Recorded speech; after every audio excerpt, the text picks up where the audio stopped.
नमस्कार, आप देख रहे हैं न्यूज नेशन और आपके साथ इस वक्त में लक्ष्मी उपाध्याय। शुरुआत इस वक्त की बड़ी खबर के साथ कर रहे हैं। कन्हैयालाल हत्याकांड में बड़ा खुलासा हुआ है। रियाज और गौस का पाकिस्तानी कनेक्शन सामने आया। रियाज गौस की कॉल डिटेल में 18 पाकिस्तानी नंबरों की पड़ताल हुई है। आतंकी हमले के लिए 2500 से ज्यादा स्लीपर सेल तैयार किए गए। यूपी, राजस्थान, महाराष्ट्र और एमपी में स्लीपर सेल तैयार हुए हैं। पश्चिम बंगाल, बिहार, गुजरात और केरल से भी लोग जुड़े हैं। स्लीपर सेल का एसडीपीआई से जुड़े हैं तार। सूत्रों के हवाले से यह भी खबर आ रही है एसडीपीआई जो कि पीएफआई का राजनीतिक फ्रंट है, उसके भी तार जुड़े हैं। इस बात को लेकर भी खबर सामने आ रही है। बड़ी खबर इस वक्त आपको बता दें, कई जगह से तार जुड़े होने की खबर सामने आई है। स्लीपर सेल का एसडीपीआई से जुड़े होने का भी शक सामने आ चुका है। पीएफआई का राजनीतिक फ्रंट है एसडीपीआई और इसके भी स्लीपर सेल से जुड़े होने का शक सामने आया है। आपको बता दें, पश्चिम बंगाल, बिहार, गुजरात और केरल के साथ तमाम ऐसे लोग बताए जा रहे हैं जो इन राज्यों से स्लीपर सेल में जुड़े हुए हैं, शामिल हैं। यूपी, राजस्थान, महाराष्ट्र और एमपी में भी स्लीपर सेल तैयार किए गए हैं। 2500 से ज्यादा स्लीपर सेल की तैयारी की गई है। यह बड़ी खबर इस वक्त आपको बता दें, पाकिस्तान कनेक्शन सामने आया है। कन्हैयालाल हत्याकांड में यह बड़ा खुलासा हुआ है। रियाज और गौस ने जिस तरीके से निर्मम हत्या के बाद वीडियो जारी किया, चेहरे पर कोई शिकन नहीं, और उसके बाद जब जांच पड़ताल आगे बढ़ी, गिरफ्तारी के बाद तो डिटेल जो निकलकर सामने आई है, 18 पाकिस्तानी नंबरों की पड़ताल हो रही है।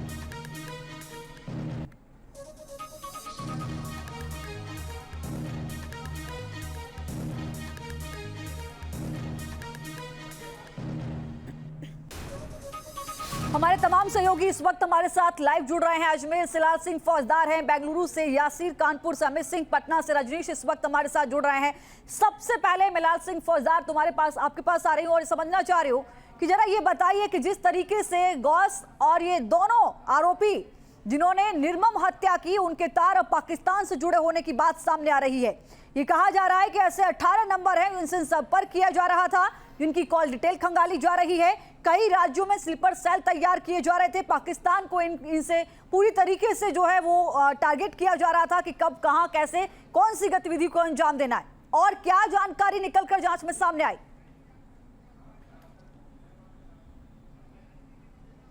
देखिए, बिल्कुल पटना में जिस तरह एक खुलासा सामने आया है वो सामने आ गया, एक डॉक्यूमेंट सामने आ गया कि इस तरह की एक साजिश हो रही है देश को 2047 तक इस्लामिक राष्ट्र बनाने की। लेकिन आप अगर तमाम घटनाक्रम पर गौर करेंगे, अपराध की हर रणनीति को गौर से देखेंगे, तो ये तय मानिए एक बड़ी साजिश हिंदुस्तान में इस तरह की बहुत पहले से हो रही थी। गौस मोहम्मद और रियाज अत्तारी का नाम सामने आने के बाद जिस तरह उन्होंने निर्मम हत्या की कन्हैयालाल की, और जो नारा लगातार लग रहा था, सवाल ये नहीं है, मैं इस बात पे आऊँगा, जो जवाब दूंगा, लेकिन मैं ये भी सवाल उठाना चाहता हूँ कि आखिर जब जो नारा पाकिस्तान में लगता है सिर तन से जुदा, वो आपके तमाम कार्यक्रमों में लग रहा था। शुक्रवार की नमाज अता करने के बाद आप भीड़ के रूप में लोग होते हो, आप ये नारा लगाते हो, क्यों उस पर गौर नहीं किया गया? लगातार स्लीपर सेल तैयार किए गए। गौस मोहम्मद और रियाज अत्तारी की जांच जैसे जैसे आगे बढ़ रही है, उनकी कॉल डिटेल जैसे जैसे निकल रही है, उसमें ये तो एक मामला सामने आया है, इससे पहले और भी कई चौंकाने वाले सामने आ चुके हैं। चूँकि उदयपुर के तार जुड़ रहे हैं आपके अजमेर से, आपके तार जुड़ रहे हैं भीलवाड़ा से, तार जुड़ते हैं चित्तौड़गढ़ से, करीब 6 जिले उनके लगातार राजस्थान में टारगेट से रहे। और ये नुपुर शर्मा का बयान तो महज एक बहाना था। इसके लिए तो उन्होंने दहशत का एक नेटवर्क तैयार किया, क्योंकि एक बहाना मिल गया कि नुपुर शर्मा ने उनके खुदा के खिलाफ इस तरह की बयानबाजी की है, तो अब आप जो भी कर सकते हैं करिए, आपको मानो खुली छीट मिल गई हो। लेकिन सवाल ये है कि 1 साल से लगातार वो संपर्क में थे। रियाज अत्तारी, गौस मोहम्मद संपर्क में थे। ऐसे करीब 40 लोग थे जिनको ऑनलाइन ट्रेनिंग दी गई कि आपको किस तरह सर कलम करना है तन से, और उसका वीडियो बनाना है, वीडियो आपको पाकिस्तान भेजना, और इसके बाद उसी वीडियो को यहाँ पर फैलाना है तमाम सोशल मीडिया ग्रुप में, ताकि एक दहशत का माहौल बना सकें।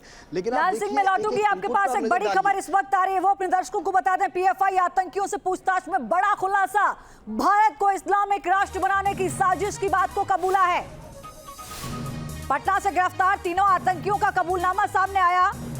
पीएफआई ने रची भारत को इस्लामिक राष्ट्र बनाने की साजिश। ये बड़ी खबर इस वक्त आपको बता दें, 2047 तक इस्लामिक राष्ट्र बनाने की साजिश रची गई। पटना और आसपास से कई लोग हिरासत में हैं, ये पुलिस की ओर से कहा जा रहा है। देखिए, जो पुलिस को डॉक्यूमेंट बरामद हुए हैं उसमें यह साफ तौर पर सामने आया है कि 2047 तक भारत को इस्लामिक राष्ट्र बनाने की बड़ी साजिश पीएफआई की ओर से की जा रही थी। एक रिपोर्ट आपको दिखाते हैं कि किस तरीके से ये बड़ी साजिश का खुलासा हुआ है।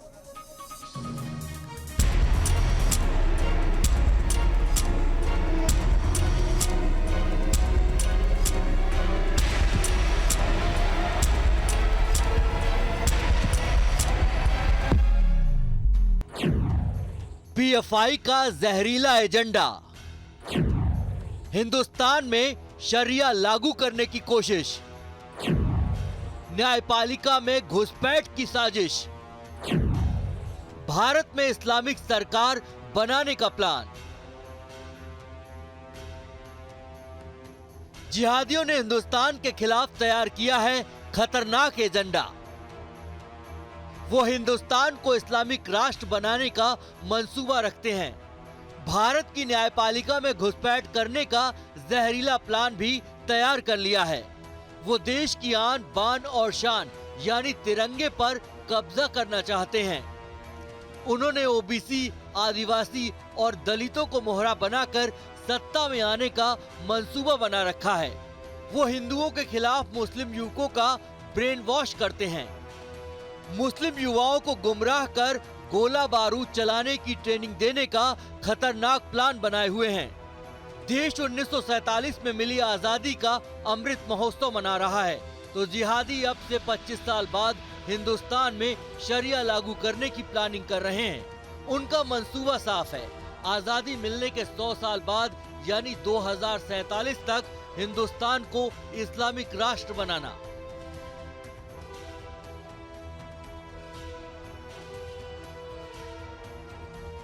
और इस खतरनाक साजिश का मास्टरमाइंड है पीएफआई।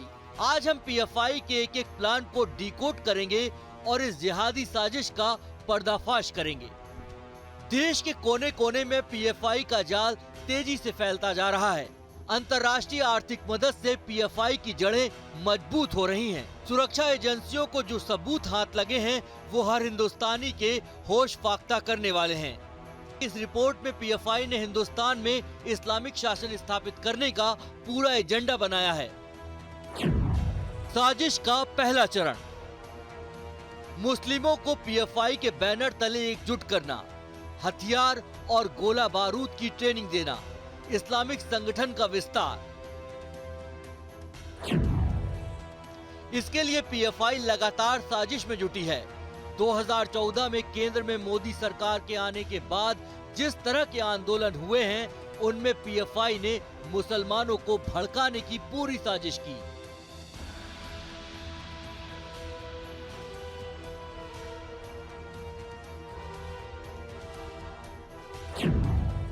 कभी 3 तलाक के खिलाफ कानून, कभी धारा 370 हटाने के विरोध, कभी हिजाब को मुस्लिमों की जरूरी पहचान, कभी सीएए एनआरसी का विरोध। कभी सीएए एनआरसी का विरोध करने की आड़ में ये नेता अपने जहर बुझे शब्दों से टेरर मॉड्यूल चलाने वाले इन संगठनों के साथ मुस्लिम समुदाय का ब्रेन वॉश करते रहते हैं।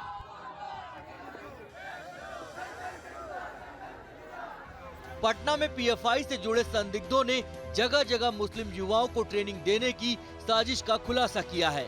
यहां ट्रेनिंग देने के लिए केरल से पीएफआई के कई सदस्य बतौर ट्रेनर पहुंचे थे। तो सुरक्षा एजेंसियों ने पीएफआई के खतरनाक मंसूबों का खुलासा किया है। सबसे पहले आपको बताते हैं कि पीएफआई का मिशन 2047 क्या है, यानी इस्लामिक राष्ट्र का जो साजिश थी आखिर वो क्या है, वो आपको दिखाते हैं। सबसे पहले आप समझिए, भारत को जो है वो मुस्लिम राष्ट्र बनाने की कोशिश हो रही है। हिंदुओं के खिलाफ किस तरीके से विरोध भड़काना है, हंगामा कराना है, भारत को मुस्लिम राष्ट्र बनाना है, ये पहला टारगेट है 2047 यानी आने वाले 25 सालों में। हिंदुओं के खिलाफ नफरत का एजेंडा चलाना है। ये एजेंडा पूरी तरीके से तैयार किया गया था। जो दस्तावेज मिले हैं उनमें खुलासा हुआ है, विद्वेष फैलाकर समाज में संघर्ष बढ़ाना है। यानी समाज में जिस तरीके से लगातार आप देख रहे हैं हिंसा बढ़ रही है, उसको आगे बढ़ाना है, विद्वेष फैलाना है एक दूसरे को, देश में टेरर एजेंडा चलाना है। इसीलिए स्लीपर सेल लगातार बनाने की कोशिश हो रही थी। मार्शल आर्ट के नाम पर तमाम हथियारों की ट्रेनिंग दी जा रही थी। कट्टरता को बढ़ावा देना है और इसी के तहत जो सर तन से जुदा के नारे लगाए जा रहे थे वो भी कहीं ना कहीं इसका एक हिस्से के तौर पर माने जा सकते हैं। सशस्त्र विद्रोह की तैयारी की जा रही है 2047 तक। जो एजेंडा है उसको समझिए आप, किस तरीके से एक बड़ी साजिश देश के खिलाफ की जा रही थी। देश में गृह युद्ध भड़काना है, यानी देश में ऐसे हालात पैदा कर देने हैं जिससे गृह युद्ध जैसी हालत देश में बन जाए। तो ये जो है पूरा एजेंडा था पीएफआई का 2047 तक किस तरीके से देश में अपने एजेंडे को आगे बढ़ाना है। इस बात को लेकर पूरे डॉक्यूमेंट सामने मिले हैं और पीएफआई के दस्तावेज जो सामने आए हैं, पुलिस की ओर से जो जानकारी दी गई है उसके आधार पर तस्वीरें सामने आ रही हैं। तमाम सहयोगी इस वक्त मेरे साथ जुड़े हुए हैं। अजमेर से लाल सिंह फौजदार हैं, बेंगलुरु से यासिर हैं, कानपुर से अमित सिंह हैं और पटना से रजनीश हैं। यासिर, मैं आपके पास आ रही हूं। चाहे बेंगलुरु हो, चाहे कानपुर की बात करें और चाहे हम राजस्थान की बात करें, तार एक दूसरे से लगातार जुड़ते हुए नजर आ रहे हैं। बेंगलुरु की अगर हम बात कर रहे हैं तो क्या कुछ वहां पर खुलासे सामने आ रहे हैं? बड़े बड़े स्लीपर सेल वहां पर तैयार किए जा रहे हैं मार्शल आर्ट के नाम पर, जैसा कि पटना से सामने आया है, बिहार से, कि वहां पर किस तरीके से हथियार चलाने की ट्रेनिंग दी जा रही थी। 2047 एजेंडा, हर जगह स्लीपर सेल की तैनाती हो रही है। देखिए लक्ष्मी, पीएफआई की शुरुआत जो हुई थी वो दक्षिण भारत से ही हुई थी, केरला से हुई थी, जब सिमी को बैन किया गया था। सिमी को बैन करने के बाद जो है 3 संगठन जो है वो मिलकर उन्होंने जो है एक नया संगठन बनाया जिसको नाम दिया गया था पीएफआई, और फिर जो है उनका पॉलिटिकल विंग जो है वो एसडीपीआई बना। हालांकि एसडीपीआई का हमेशा कहना है कि वो पीएफआई के साथ नहीं है, लेकिन पॉलिटिकल विंग है वो पीएफआई की। इसके बाद ही जो है दक्षिण भारत से उत्तर भारत की तरफ उन्होंने अपने पैर पसारना शुरू किया और आज हम देख सकते हैं कि पूरे उत्तर भारत में पीएफआई की जड़ें मजबूत हैं। पीएफआई का जो मोडस ऑपरेंडी है वो साफ है। जब वो शुरुआत करते हैं किसी चीज़ की तो वो अम्बेडकर के नाम से शुरुआत करते हैं, वो SC ST की बात करते हैं ताकि वो दिखा सके कि वो सबकी पार्टी है, वो सिर्फ मुसलमानों की पार्टी नहीं है। और यही वजह है कि हम देख रहे हैं कि वो कानून से बच रहे हैं। अभी तक इतनी बार जो डोजियर्स दिए गए लेकिन अभी तक कोई सख्त कार्रवाई नहीं हुई है पीएफआई पर। हमने देखा हाल ही में तेलंगाना के निजामाबाद में किस तरह से पीएफआई के 3 कार्यकर्ताओं को गिरफ्तार किया और जिन्होंने कबूला कि वो मार्शल आर्ट्स की ट्रेनिंग दिला रहे थे। उसके बाद हमने देखा पटना में सामने आया। लगातार देश भर में जो है पीएफआई ने अपना नेटवर्क जमा लिया है और जिस तरह से हमने देखा CAA NRC के टाइम पे विरोध प्रदर्शन हुए, बेंगलुरु में हमने देखा 2 साल पहले किस तरह से विरोध प्रदर्शन हुए, पुलिस पर हमला हुआ, बाकी जगहों पर भी इस तरह की घटनाएं सामने आई है। लेकिन अभी तक जो है सख्त कार्रवाई नहीं हुई है पीएफआई पर। हालांकि डोजियर बने हुए हैं, बैन की मांग लगातार की जा रही है लेकिन अभी तक बैन नहीं किया गया। बिल्कुल ठीक कहा आपने, अभी तक बैन नहीं हुआ है, लेकिन अब सवाल यह है कि अब बैन में देरी क्यों? मैं यहाँ से लौटूंगी, अमित भी मेरे साथ जुड़े हुए हैं, रजनीश भी लगातार मेरे साथ जुड़े हैं, हम उनका रुख करेंगे। लेकिन आपको समझना होगा कि कट्टरवाद से आतंक तक देश भर में अपनी जड़ें जमा चुके पीएफआई संगठन में कैडर सिमी का है। वही सिमी जिसे आतंकी गतिविधियों के चलते बैन कर दिया गया था, मगर नाम बदला, सिमी की स्लीपर सेल की सोच नहीं। और यही बात पीएफआई के 2047 वाली साजिशों की टूल किट से सामने आ गई है, जिसका एक ही मतलब है मजहब के नाम पर मुसलमानों को भड़काना और इस्लामिक राष्ट्र हिंदुस्तान को बनाना। रिपोर्ट देखिए। बिहार में पीएफआई के टेरर मॉड्यूल का पर्दाफाश, राजस्थान में करौली उदयपुर कांड में पीएफआई कनेक्शन,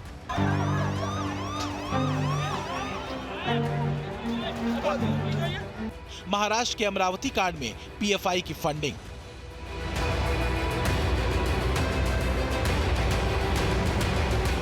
मतलब इस्लामिक राष्ट्र के जिस प्लान को सिमी पूरा नहीं कर पाया उसे 2047 तक पीएफआई पूरा करने का नापाक मंसूबा पाले बैठा है और इसलिए हिंदुओं को लगातार टारगेट कर रहा है। पीएफआई ने अपनी इसी साजिश को अंजाम देने के लिए नूपुर शर्मा के बयान को इस्तेमाल किया और मुसलमानों को ट्रैप में लेने के लिए, या यूं कहें उन्हें हिंदुओं के खिलाफ भड़काने के लिए फसाद की फंडिंग भी करने के इल्जाम उस पर है।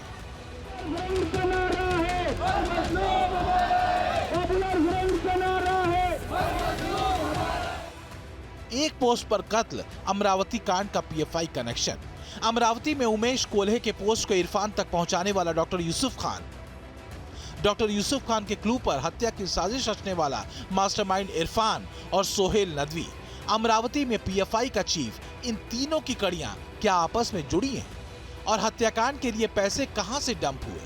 एनआईए फिलहाल इसी मॉडस ऑपरेंडी को डिकोड करने में जुटी हुई है। इसी तफ्तीश के तहत एनआईए की टीम ने सोहेल नदवी के घर पर दबिश दी थी। पीएफआई के सोहेल नदवी और रहबर फाउंडेशन चलाने वाले मुख्य आरोपी इरफान शेख के साथ कैसा कनेक्शन है, इसका खुलासा होना अभी बाकी है। लेकिन एनआईए सूत्रों से न्यूज नेशन को जो जानकारी मिली है उसके मुताबिक अमरावती में पीएफआई हेड सोहेल नदवी से एनआईए ने पूछताछ की।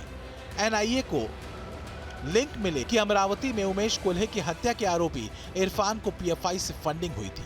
मास्टरमाइंड इरफान लगातार सोहेल नदवी के संपर्क में भी था। दोनों के बीच कोड में चैट की गई और कई चैट डिलीट भी किए गए। मजहब के नाम पर हिंदुओं पर हमले, अमरावती टू उदयपुर, खूनी जिहाद का घातक एजेंडा यही है।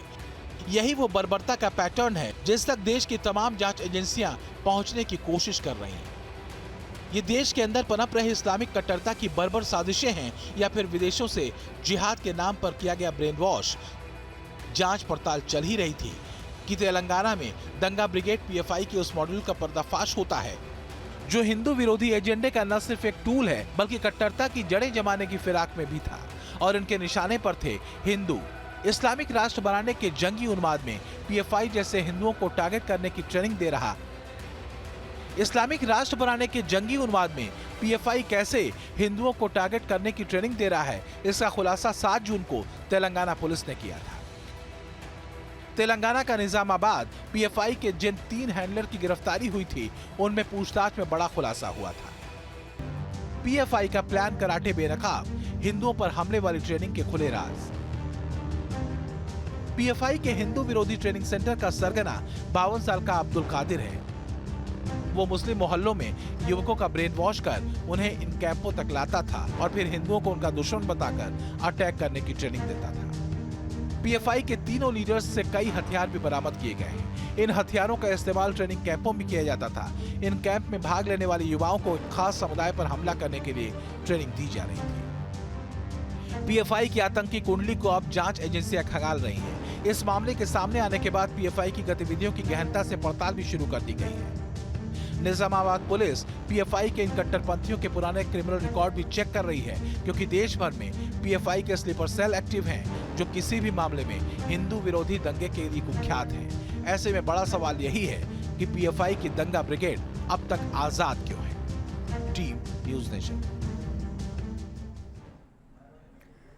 तो पीएफआई के जो आतंकी गिरफ्तार हुए हैं ये कहना गलत नहीं है क्योंकि आतंकी एजेंडा उनके पास से बरामद हुआ है। ऐसे में उनसे लगातार पूछताछ की जा रही है।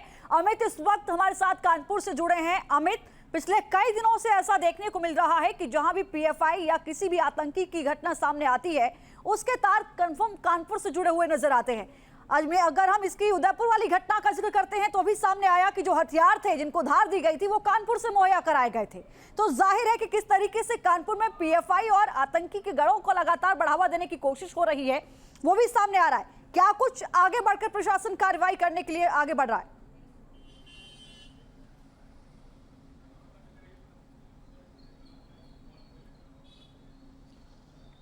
देखिए लक्ष्मी, आपने बिल्कुल सही कहा। अभी जो पिछले महीने 3 जून को जिस तरह से कानपुर में हिंसा हुई और उसके बाद जो उदयपुर कांड हुआ, दोनों के कनेक्शन पीएफआई और तमाम जो आतंकी गतिविधियों में शामिल संस्थाएं हैं उनका लिंक कानपुर से निकल के आया, कनेक्शन कानपुर से निकल आया।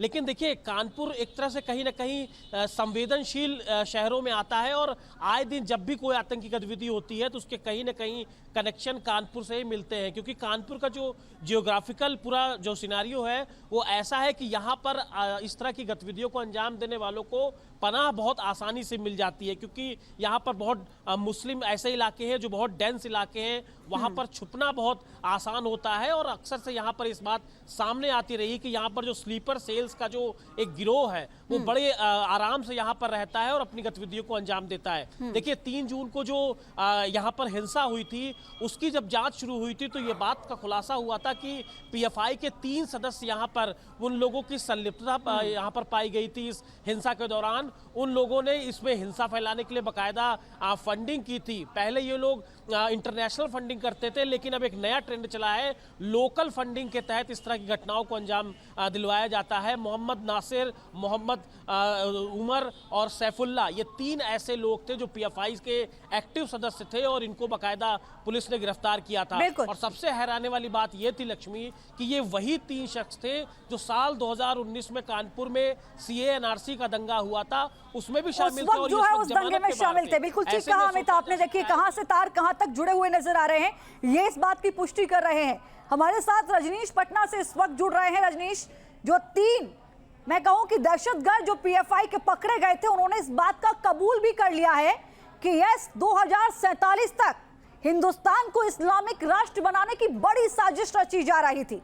जाहिर है जहरीले पेड़ कहां कहां बिहार में और नजर आ रहे हैं, जिनकी जड़ों को काटना प्रशासन और शासन दोनों की जिम्मेदारी और बहुत जरूरी हो जाता है।